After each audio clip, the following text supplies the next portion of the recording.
إياك نعبد وإياك نستعين اهدنا الصراط المستقيم صراط الذين أنعمت عليهم غير المغضوب عليهم ولا الضالين آمين. بسم الله الرحمن الرحيم. السلام عليكم ورحمة الله وبركاته. الحمد لله رب العالمين والصلاة والسلام على أشرف الأنبياء والمرسلين وعلى آله وصحبه أجمعين. قال رب اشرح لي صدري ويسر لي أمري واحلل عقدة من لساني يفقهوا قولي. سبحانك لا علم لنا إلا ما علمتنا إنك أنت العليم الحكيم.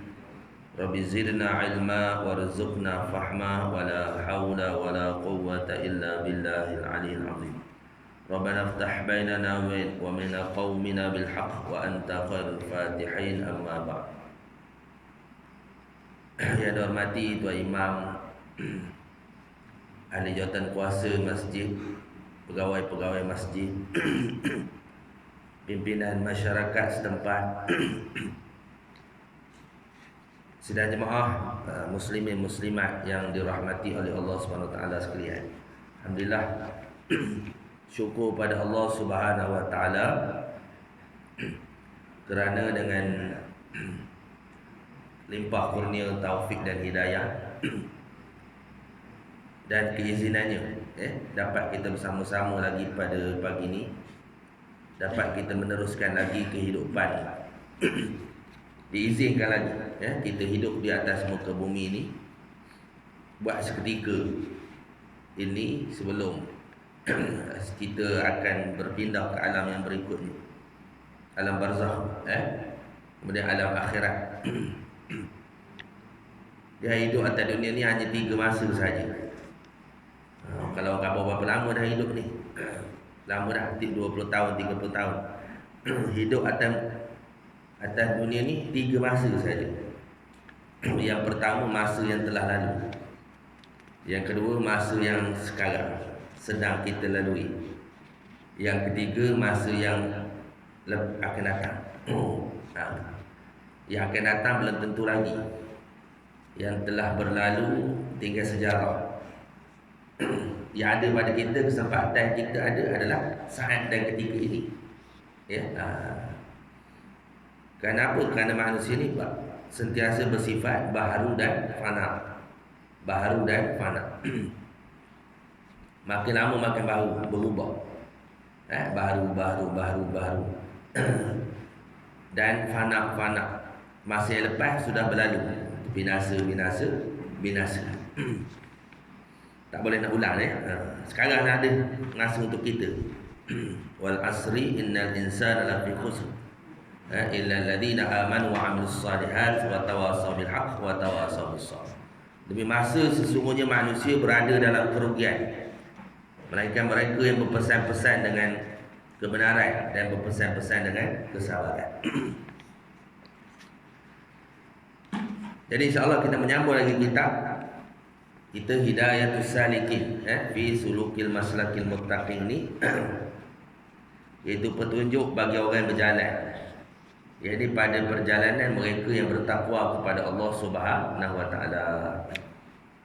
Petunjuk, petunjuk ni apa? Hidayah, petunjuk. Jadi sebelum kita berjalan, salikin, mereka yang berjalan. Bukan berjalan nampak kaki tu. Berjalan di sini adalah berjalan dengan hati kepada Allah Subhanahu Wa Taala. Bukan berjalan satu tempat ke satu tempat, berubah tempat dah. Ni perjalanan hati, salik. Ini perjalanan perjalanan mereka bertakwa kepada Allah. Itu tajuk kitab kita. Tajuk itu sudah memberi makluman kepada kita atas apa maksud Tuan Guru kita, pengarang kita rahimahullah ta'ala. Jadi sebelum berjalan, kita kena ada petunjuk dulu. Apa petunjuk? Syariat. Adalah syariat dia. Apa syariat? Hari itu kita dah bincang berkenaan dengan sedikit bab daripada i'tiqad. yang wajib kita ketahui sekurang-kurang bagi tiap-tiap mukallaf. Kemudian hari ini kita menyambung, iaitu berbuat taat dan ibadat yang zahir, bab yang kedua. Berbuat taat dan ibadat yang zahir. Taat yang zahir. Dalam kitab kita ni ada berapa ni? Sebelum kita lebih jauh untuk kita berjalan pada Allah Subhanahu Wa Taala, menghampirkan diri kepada Allah Subhanahu Wa Taala, yang pertama kita kena tahu, kena betulkan bab iman kita, i'tiqad kita. Gitu. Tak kira apa-apa pun. Orang yang nak berjalan, orang yang nak berzikir, bertarikat dan sebagainya, dia kena clear bab akidah dulu. Kalau tidak, tak betul jadi pahaman akidah dia. Kemudian yang kedua, berbuat taat yang zahir. Taat yang zahir. Taat yang zahir. Taat maksiat yang zahir. Gitu kan. Ada empat. Lima. Yang pertama akidah, kena betul. Yang kedua, taat yang zahir. Ketiga, kita kena tahu maksiat yang zahir, taat yang zahir, maksiat yang zahir. Kemudian maksiat yang batin, maksiat yang batin. Kemudian taat yang batin. 4. Semua itu adalah syariat berlaku. Ada orang yang dia belajar pekoh je, taat yang zahir je, tapi tasawuf tak belajar. Tu kan, duduk pasir semua. Duduk pasir semua lah.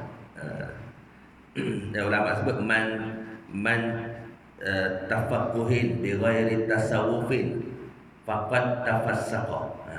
Barang siapa yang berfiqh tapi tidak bertasawuf, ia fasik. Kan?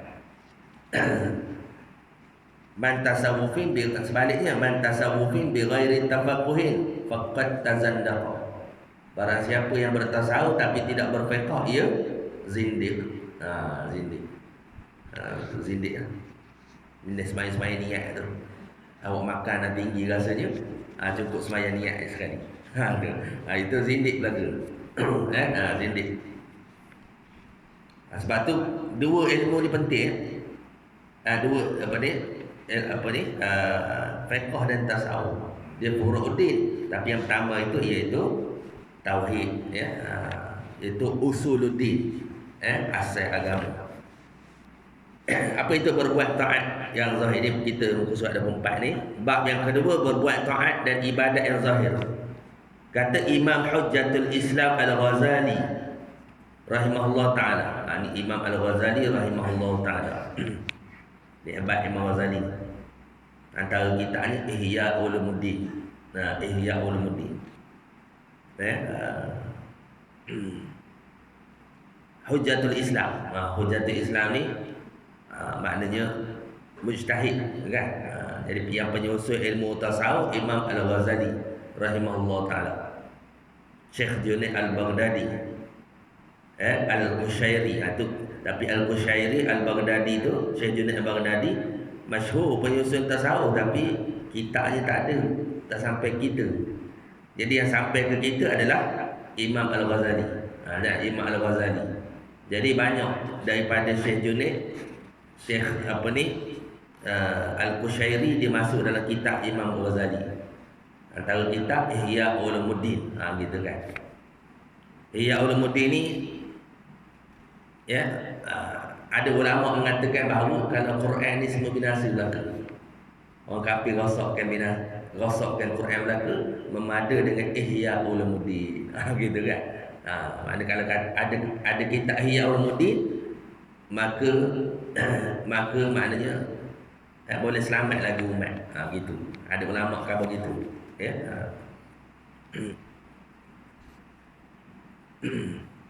Dan syarah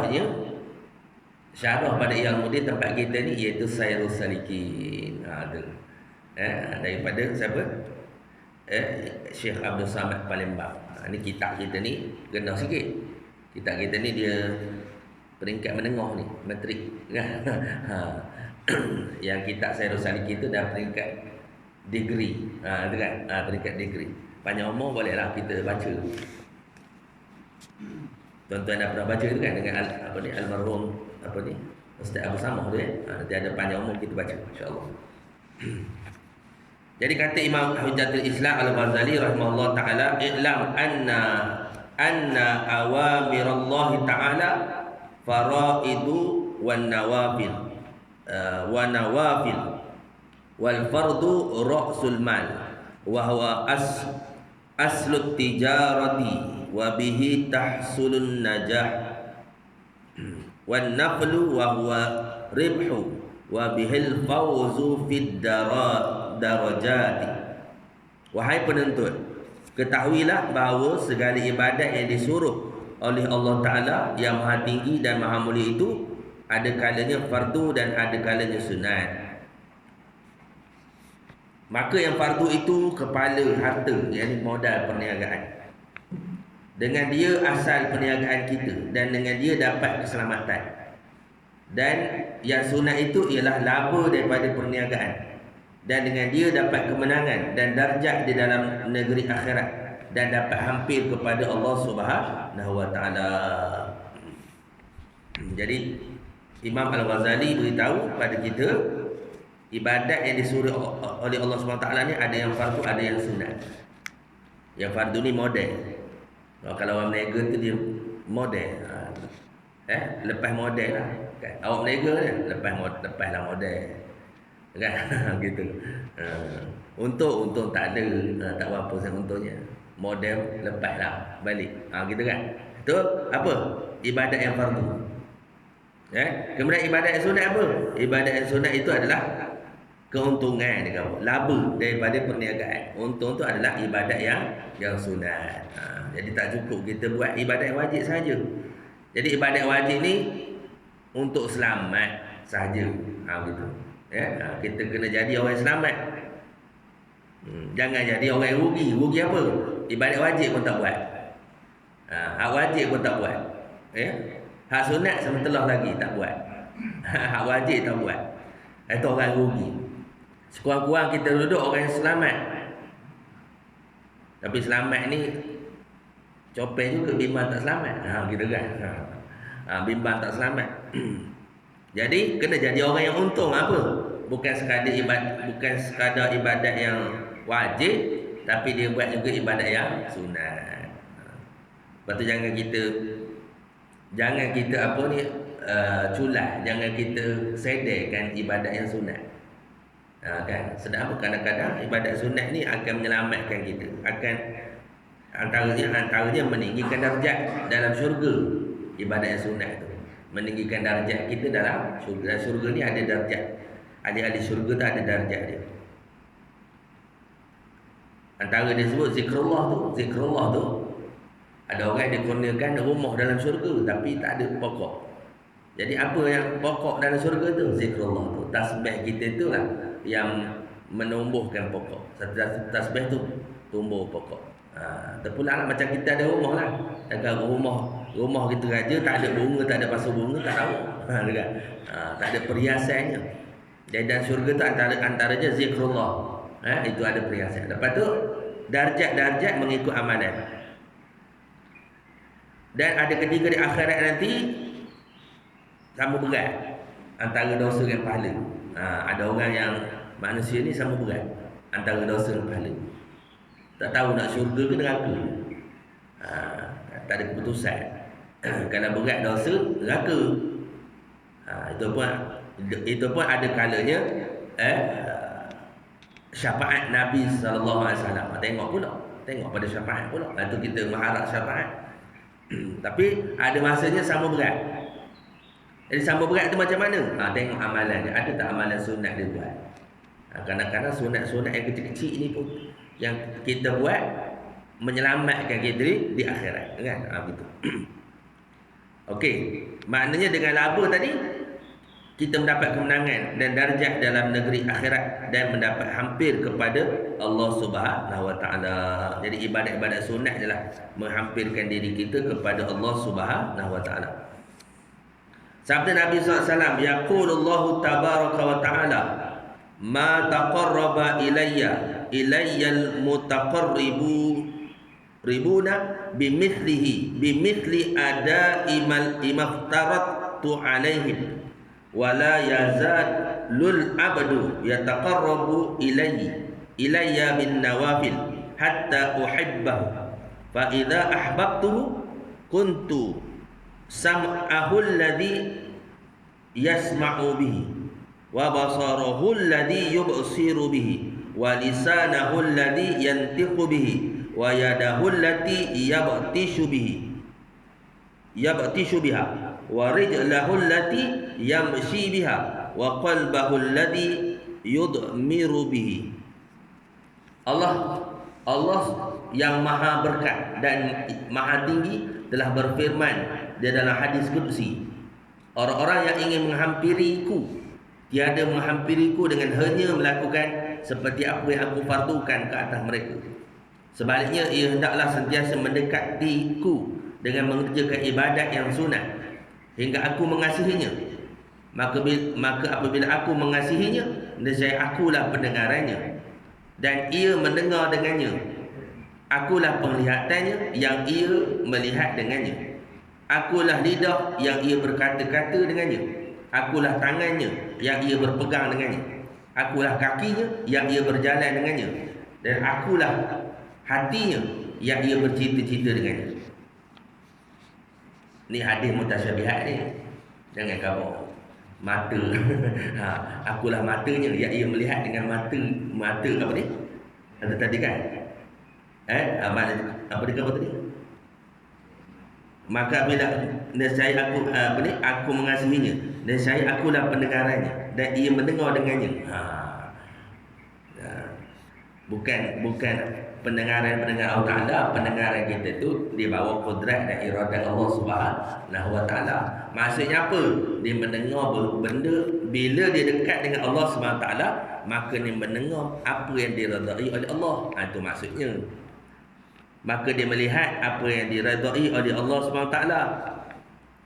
Apabila dia hampir dengan Allah Ta'ala, maka lidahnya berkata-kata, tidak berkata-kata melainkan apa yang diredai oleh Allah SWT. Gitu ceritanya. Apabila dia dekat dengan Allah Ta'ala, tangannya tidak memegang dengannya. Tidak memegang melainkan apa yang diredai oleh Allah SWT. Gitu.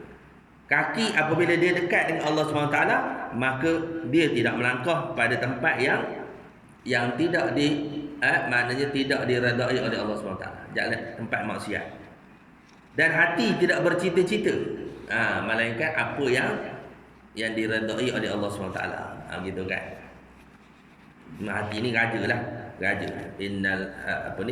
Inna fi jasadil mudghah tu kan. Wala salahat jasadi kulluhu, kan, wala fasad jasadu kulluhu. Maknanya ketahuilah bahawa itu adalah hati kan. Hati tak adalah raja. Maka kalau rosak hati tu, maka rosaklah semua anggota. Gitu kan. Rosaklah semua anggota. Lepas tu dalam kitab ni dia akan menceritakan tentang anggota yang 7. Anggota yang 7, iaitu mata, tangan, kaki, mata, tangan, kaki. Apa lagi? Mata, mulut, mata, lidah, tangan, kedua kaki, perut, cekil, mata, lidah, kedua tangan, kedua kaki. Itu dah 4 dah.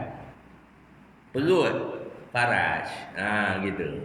Kedua kaki dia kisah je. Kedua kaki tu satu, kedua tangan tu satu. Jadi perut dan faraj.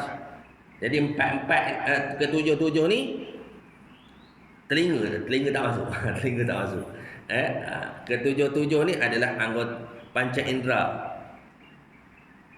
yang mana semua tu adalah tanggungjawab, amanah daripada Allah SWT. Begitu kan. Allah akan tanya di akhirat, al-yauma nakhtimu ala afwahihim wa tukallimuna aydihim wa tashhadu arjuluhum bima kanu yaksibun. Di hari mana mulut kamu akan dikunci, yang akan berkata adalah kedua tangan kamu, kan. kedua kaki akan berkata di hadapan Allah Subhanahu wa taala. Itu akan menjadi saksi di akhirat esok. Jadi apa? Hasil daripada ibadat yang sunat, hampir kita kepada Allah Subhanahu wa taala. Zikrullah, itu apa ni? Ibadat yang menghampirkan diri kita kepada Allah Subhanahu wa taala. Mana apa? Takwalah. Kan? Takwa. Jadi dengan ibadat ni, ibadat sunat, ibadat yang wajib ni, ini jalanlah untuk hampir pada Allah Taala. Jalan ni apa? Jalan ni tarikat. Tarikat. Orang kata tarikat tu kan. Ibadatlah. Ya, ibadat kita lah tarikat, semayang yang wajib, semayang yang sunat. Tapi orang bila dengar tarikat ni dia geli-geli sikit masa ni. Tarikat geli sikit. Maknanya tak sedap juga. Tarikat tu jalan untuk menghampirkan diri kepada Allah Subhanahu wa taala. Begitu kan? Tarikat tu jalan menghampirkan diri kepada Allah Subhanahu wa taala. Tarikat ni ada wajib, ada sunat. Ambil tarikat hak wajib. Benda tarikat wajib benda. Ini biasa orang tanya soalan, hari ini saya tanya soalan. Tarikat hak wajib benda. Semayang betul lah. Tarikat wajib semayang. As-salatu mi'rajul mu'min. Semayang tu adalah mi'raj orang mukmin. Apabila dia semayang, dia menghadap Allah Subhanahu wa taala. Itu tarikat wajib, tak dapat tidak kena buat. Okey. Puasa yang wajib, ya ayyuhallazina amanu kutiba alaikumusiyam kama kutiba alal ladzina min qablikum la'allakum tattaqun. Wahai orang beriman, diwajibkan kepada kamu puasa sebagaimana diwajibkan kepada umat terdahulu. Mudah-mudahan kamu bertakwa. Apa natijahnya nak takwa tu? Puasa tu jalan untuk mencapai takwa. Nampak? Untuk mencapai takwa. Jadi takwa ni apa? Takwa ni bila kita takut dengan Allah SWT, maka kita kenal Allah SWT yang pertama. Bila kenal dan rapat hampir kepada Allah Ta'ala, kita takut kepada Allah Subhanahu wa ta'ala. Gitu. Macam orang takut ke rimau. Orang dulu dia takut ke rimau. Dia takut ke rimau. Orang dulu kan. Cari orang dulu cerita lah. Tentu yang lagi tahu.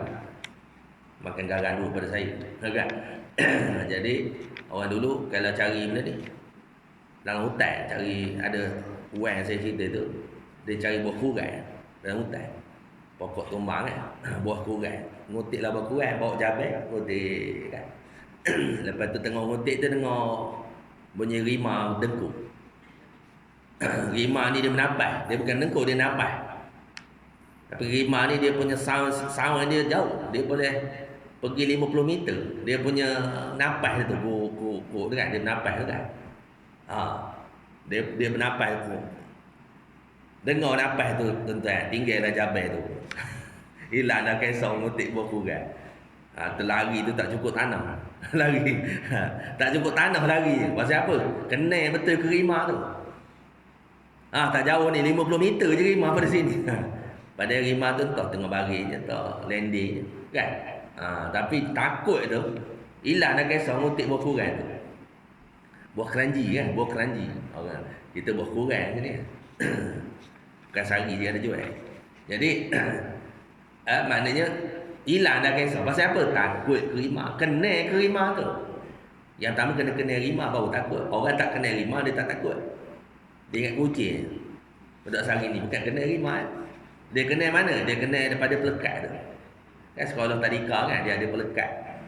Itu ada gambar binatang, ada gambar rimau, ada gambar kucing. Jadi rimau tu duduk sebelah kucing. Gambar harimau tu duduk sebelah kucing. Saiznya sama dengan harimau. Jadi dia ingat rimau ni kucing. Jadi kalau pergi zoo ibaratnya nak peluk rimau. Dia tak kenal perangai rimau tu. Sekali dia kekoh di kita, kan? Mati. Kan? Atau harimau. Dia ingat macam kucing, tapi rupanya memang kucing lah. Tapi kucing kecil. Cuma bila dalam gambar tu sama besar.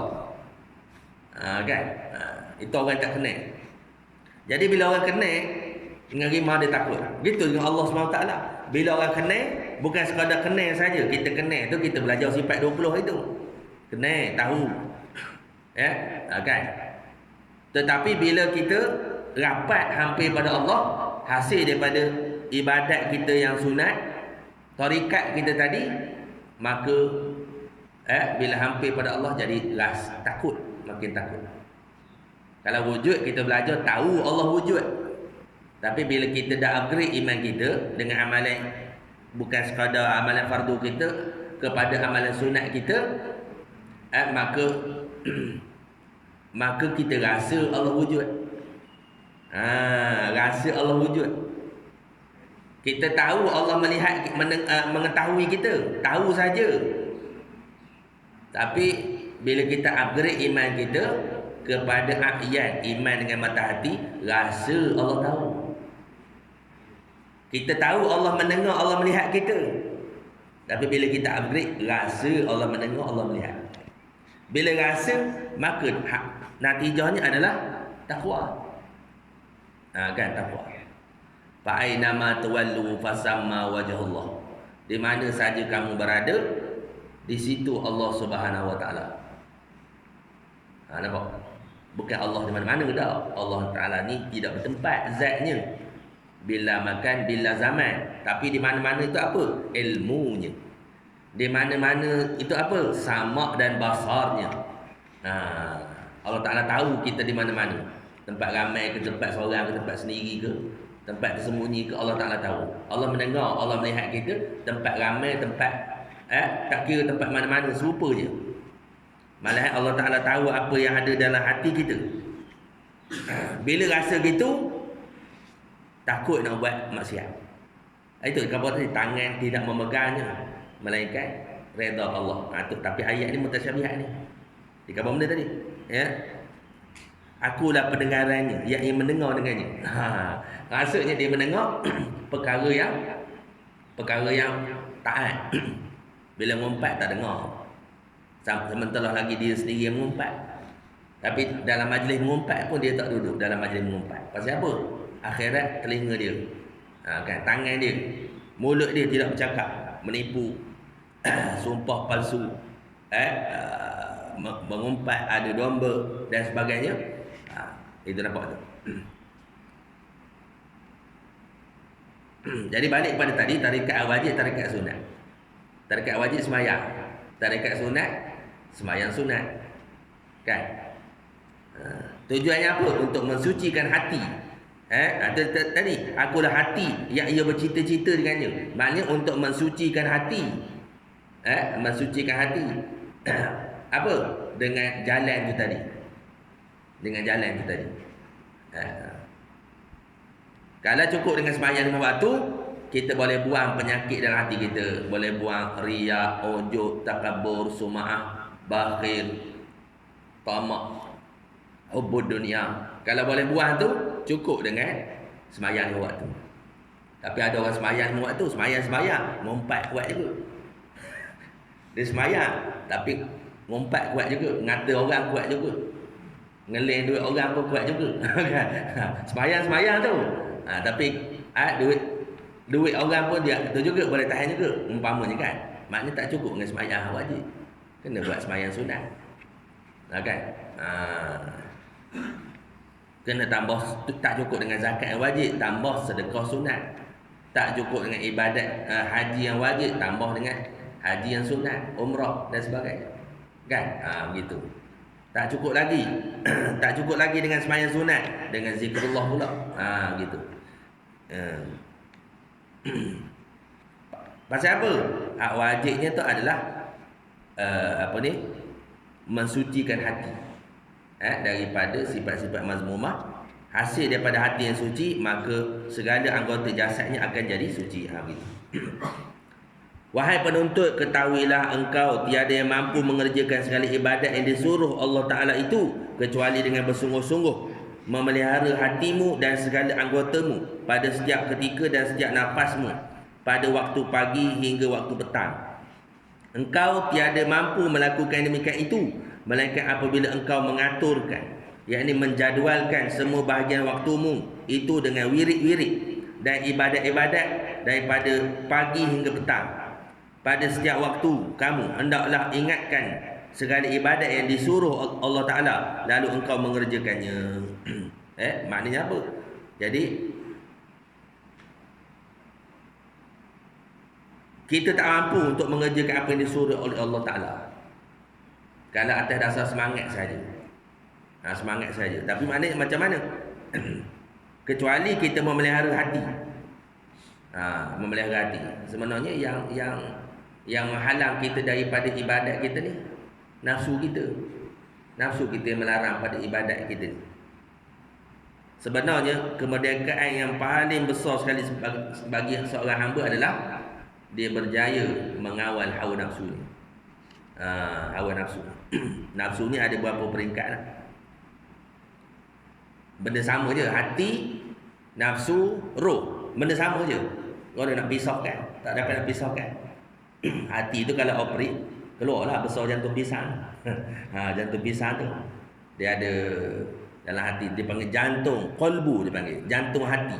Pada hati tu dia ada lubang-lubang darah-darah hitam tu kan, apa ni? Lubang-lubang tu kan, lubang-lubang darah tu. Pada hati tu. Tapi hati tu dia panggil qalbu jasmani, dia panggil. Ada dia panggil qalbu rohani.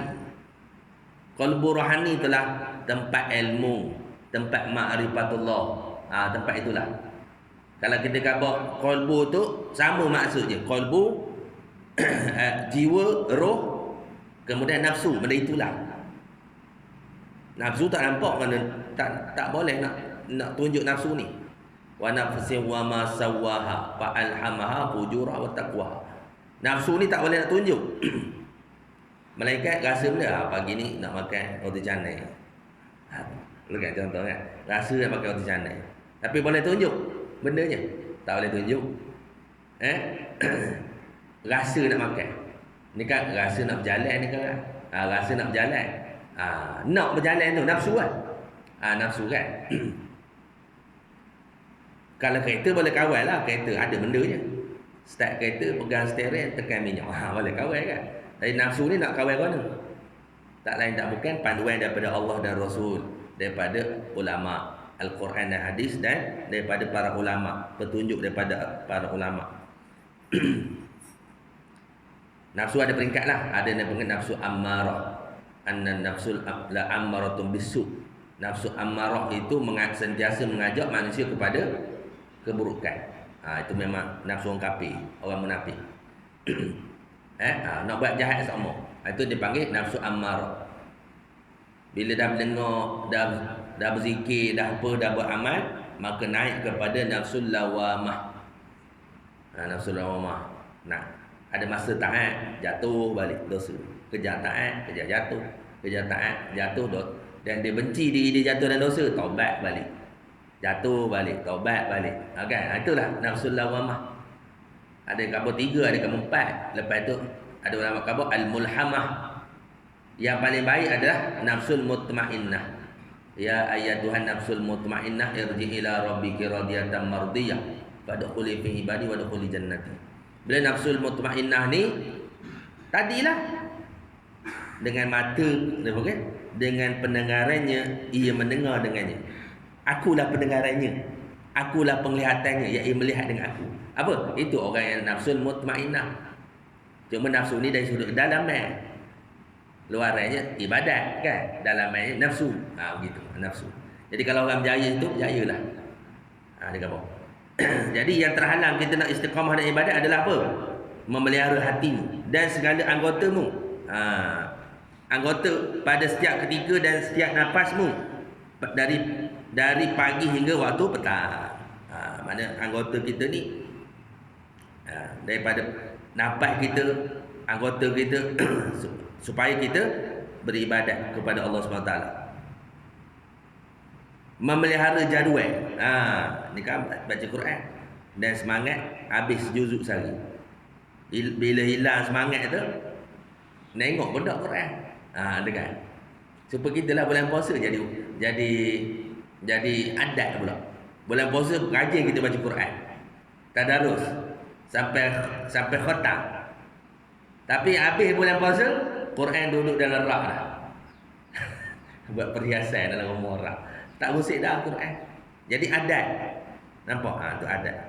Jadi makna bila kita tak jadualkan, maka dia jadi semangat. Orang kita panggil hangat-hangat tak ayah. Hangat-hangat tak ayah. Rasa semangat. Engkau tiada mampu melakukan demikian itu, melainkan apabila engkau mengatur, yakni menjadualkan semua bahagian waktumu itu dengan wirid-wirid dan ibadat-ibadat daripada pagi hingga petang. Pada setiap waktu kamu hendaklah ingatkan sekali ibadat disuruh Allah Ta'ala, lalu engkau mengerjakannya. Kena ingat semua. Kena tafakur semua. Lepas subuh ni tafakur, ya Allah, aku dah jadual dah harian aku ni. Makna dengan ibadat, dengan baca Quran, dengan zikrullah. Tapi culah juga. Dah jadual kan dah? Dah susun dah molek dah jadual harian. Culah juga. Maka kita tafakur. Banyak ibadat aku yang aku tak isikan. Banyak dosa aku yang aku lakukan. Yang aku mana taubatlah. Bila kita fikir, hasilnya adalah taubat. Kalau tak fikir ke dosa, jadi tak ada rasa nak taubat. Bila fikirkan taksir kita daripada melakukan ibadat, maka kita taubat. Gitu kan. Seterusnya, apabila engkau bangun daripada tidur, engkau hendaklah bangun sebelum terbit fajar. Dia cerita. Imam Ghazali dia cerita daripada mula bangkit pagi sampailah tidur pula. Tuan-tuan pun pernah kata rasanya baca kitab ni kan. Tapi kita apa ni bagi refresh balik ya. Maka pada ketika itu engkau membaca Alhamdulillahilladzi ahyana ba'dama amatana wa ilaihi nusyur. Ni doa yang pendek ni lah. Kita pendek-pendek je kita hafal. Banyak-panjang. Tak hafal kita. Asbahna wa asbahal mulku lillahi wal 'azamatu was sultanu lillah wal 'izzatu wal qudratu lillahi rabbil alamin. Asbahna ala fitratil Islam. Ini ada dalam apa ni? Dalam maksurat. Maksurat itu bagus kita baca pagi dan petang. Beli maksurat. Tapi kalau boleh guru, barulah dia ada kesan. Kalau kita beli di kedai terus baca gitu, dia tak berapa berkesan. Bila guru, mana kita talaqi dengan guru, adalah dia panggil silsilah, adalah dia panggil apa ni, berkat guru tu. Kan? Kadang-kadang kita beli di kedai, baca pun tak berapa betul kan. Tu kan, al-maksurat. Itu. Macam kita usrah, kita baca dengan nakik. Betulkan dengan nakik, usrah. Betulkan dengan nakik. Ini kita beli di kedai, baca kita aja. Boleh tak ada dapat ke pahala. Asbahna ala fitratil Islam wa ala kalimatil ikhlas wa ala dini nabina Muhammadin sallallahu alaihi wasallam wa ala millati abina Ibrahim hanifan muslima wa ma kana minal musyrikin. Allahumma inna nas'aluka an tab'athana fi hadzal yaumi ila kulli khairin wa a'udzu bika an ajtariha fihi su'an aw ajurrahu ila muslim. Allahumma bika asbahna wa bika amsayna wa bika nahya wa bika namutu wa ilahin nusyur. Nas'aluka khairu hadzal yaumi wa khairu ma fihi wa na'udzu bika min syarri hadzal yaumi wa syarri ma fihi. Doa dia rangkum semua sekali. Tapi kalau kita baca doa bangun tidur, lepas tu baru baca maksurat kan. Dia ni dia baca semua sekali. Bangun tidur baca. Bangun daripada tidur. Puji-pujian itu bagi Allah yang menghidupkan kami selepas dimatikan dan kepadanya dikembalikan. Kami masuk pada waktu pagi ini beserta kerajaan. Itu bagi Allah. Kebesaran dan kekuatan ini itu bagi Allah. Kemuliaan dan kekuasaan itu bagi Allah, Tuhan yang mentadbir sekalian alam. Kami masuk pada waktu pagi ini berdasarkan kesucian Islam, berdasarkan kalimah ikhlas, berdasarkan agama Nabi kami Muhammad sallallahu alaihi wasallam dan berdasarkan agama bapa kami Nabi Ibrahim yang lurus, yang berserah diri dan dia bukan orang musyrikin. Ya Allah, sesungguhnya kami bermohon kepadamu supaya hari ini kami dibangkitkan pada segala perkara yang baik, dan kami berlindung denganmu daripada melakukan keburukan padanya atau menyeretkan, yakni menyeretkan. Nama bahasa lama disebut menghelakan, ya, kepada orang Islam. Maksudnya apa? Yang membawa keburukan kepada orang Islam. Maknanya kita buat amalan hari ini untuk manfaat agama, tidak menjadi merosakkan orang lain. Dia panggil perangai kala jengkir. Esok dia kata situ, kala jengkir. Dia tak beri manfaat pada orang lain, dia menyengat orang lain. Jenis kala jengkir, jenis apa ni, jenis lipat.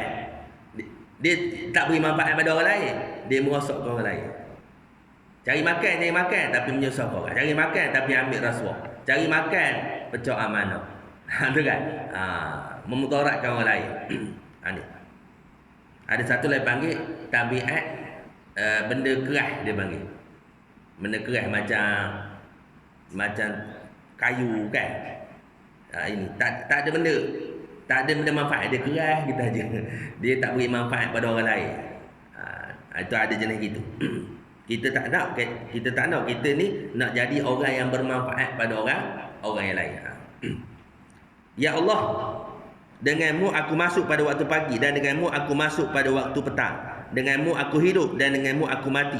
Kepadamu dikembalikan, dan kepadamu dikembalikan. Kami bermohon kepadamu kebaikan hari ini, kebaikan yang ada padanya, dan kami berlindung denganmu daripada keburukan hari ini dan keburukan yang ada padanya.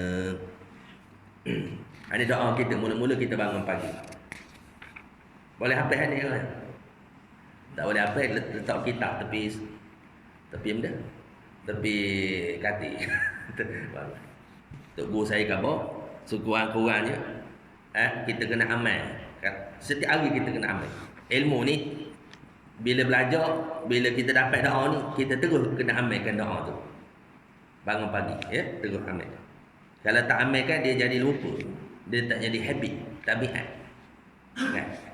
Macam isap rokok lah, dia mula-mula dia ini arah yang negatif lah. Isap rokok mula-mula dia sebatang kan. Lama 2 batang sehari, lama 3 batang sehari, nyodah jadi 3 sekotok sehari, nyodah nak meninggal kepaya. Sama ibadat juga. Jadi kena buat terus, kalau tidak dia jadi anget-anget tak ayah. Dia kena buat terus. Kalau tak boleh buat hari-hari, buat seminggu sekali. Kalau tak boleh buat seminggu sekali, sebulan sekali. Doa ni lah. Tak boleh sebulan sekali, setahun sekali. Tak boleh setahun sekali, seumur hidup sekali. Tak boleh seumur hidup sekali, tak payah buat. Dah tak nak sangat. Kan? Tak payah buat. Nak masuk surga, kena buat lah. Jadi doa ni, berdoa yang kita baca ni kan.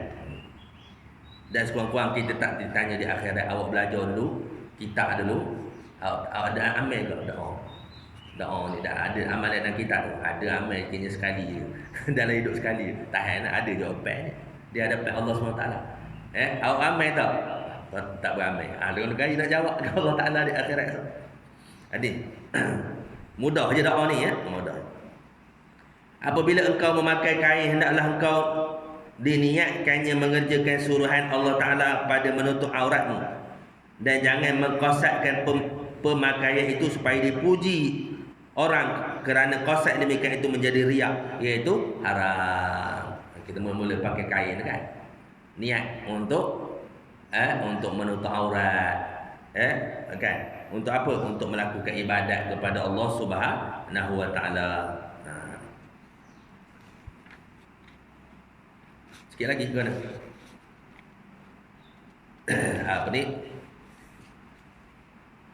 Ni betul-betul dia cover kehidupan kita.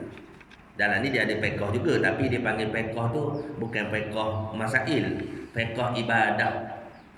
Maknanya itu sebab tu disebut tadi taat yang zahir, taat yang zahir. Taat syariat lah, syariat. Jadi apabila pakai kain tu, niat untuk menutup ibadat. Dalam kitab lama dia tak ada pasal-pasal gini. Dia terus je, tak ada titik, tak ada koma, tak ada. Jadi dalam kitab kita ni, alhamdulillah dia buat tajuk. Pasal yang pertama adab qada hajat. Jadi bila kita bangun pagi tu, lepas kita pakai kain apa ni, betul kan? Kemudian kita biasa kita pergi qada hajat dulu. Biasa kencing dululah, pergi qada hajat, buang air besar ke buang air kecil ke sebagainya. Apabila engkau masuk ke dalam tandas Baitul Khala, sama ada hendak melakukan qada hajat atau lainnya, kamu hendaklah yang pertama apa? Mendahului kaki kiri ketika hendak masuk dan baca ketika itu. Masuk dalam tandas, dulukan dengan kaki yang kiri. Dulukan kaki kiri. Kalau kita tak lama dia tak sebut tandas, dia sebut mana orang dulu tandas bukan dalam rumah, dekat luar rumah. Kan? Masuk ketika kita apa? Baca doa. Bismillahirrahmanirrahim minar rijsi khabithil mukhbithis syaitanir rajim. Kan? Biasa kita baca apa? Kita baca lalu. Nak pakai nak masuk je ikut dan kaki kanan, kaki kiri. Kan? Masuk tandas kaki kiri, keluar kaki kanan. Kita baca Allahumma inni a'udzubika minal khubsi wal khaba'ith. Nanti kita baca tu lah. Ini lain sikit. Bismillahirrahmanirrahim minal rijsil khabithil mukhbithil syaitanir rajim. Dengan nama Allah aku berlindung dengan Allah daripada kekotoran yang keji lagi mengejikan, syaitan yang dikutuk. Yang tu dia kata syaitan jantan dan syaitan betina. Syaitan jantan dan syaitan betina. Masuk kaki kiri. Jadi sekurang-kurangnya tak dapat pun kita baca bismillah. Kalau tak dapat pun bismillah. Masuk tandas baca bismillah. Dan siapa baca bismillah, syaitan jin tidak dapat melihat auratnya. Syaitan masa jin lah. Syaitan ni, jin ni bila dia jadi jahat, jadi kafir, dia jadi jin. Kalau jadi baik, dia jadi orang Islam. Kan? Jin Islam. Kalau dia jahat, dia jadi syaitan. Kan? Syaitan. Bahasa jin lah berlaku. Iblis pun bahasa jin juga. Malaikat lain, jin lain. Jadi apabila kita baca doa ataupun sekurang-kurang bismillah, jin tidak dapat melihat aurat kita. Dalam tandas, jin tak dapat melihat aurat kita. Untuk baca langsung bismillah masuk tandas. Kan? Puas dah jin tengok. Jin tengok belek. Orang ada rumah pun tak tengok beria gitu tak. Tak ada kepala tengok benda itu saja tak jadi. Kan? Tak tengok benda itu. Kan? Lebih kuat tutup lampu tak nampak benda dah. Kan? Tutup lampu tak nampak benda dah. Tapi ni jin kalau tak baca bismillah, puas dah jin tengok ni. Oh gitu. Kan? Puas dah tengok aurat kita. Jadi baca bismillah. Malaikat sebab dua tempat malaikat tidak menyertai. Kan? Sebab jaga ya, bukan saja walaupun kita masuk tandas tu tutuplah sebaik mungkinnya. Tutup sekadar yang boleh ditutuplah. Ada orang terselesa dia kena buka semua. Baru sedap mandi, ada orang gitu. Duduk tandas buka belaka. Tapi sekurang-kurang kita baca doa ni sebelum kita masuk ke tandas. Dan tidak dapat melihat. Lepas ni kalau tak baca kena bacalah. Baca doa ni ataupun sekurang-kurang bismillah, bismillahirrahmanirrahim ataupun bismillah juga. Bismillah. Kan? Masuk.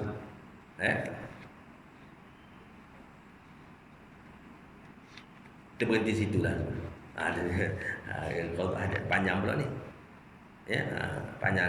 Jadi maknanya ini dia cerita daripada mula pagi, kita bangun pagi dengan doa tadi, bangun. Kemudian bila bangun pagi kita pergi qada hajat. Jadi dia cerita pula adab qada hajat. Lepas qada hajat asal berwuduk pula. Lepas tu dia cerita bab wuduk. Gitu. Susunan dia begitu kitab ni. Memanglah maknanya bagi kita yang salih, nama pun hidayatus salikin, petunjuk bagi orang yang berjalan, gitu. Bagi orang yang berjalan pada perjalanan mereka yang takut akan Allah Subhanahu wa taala.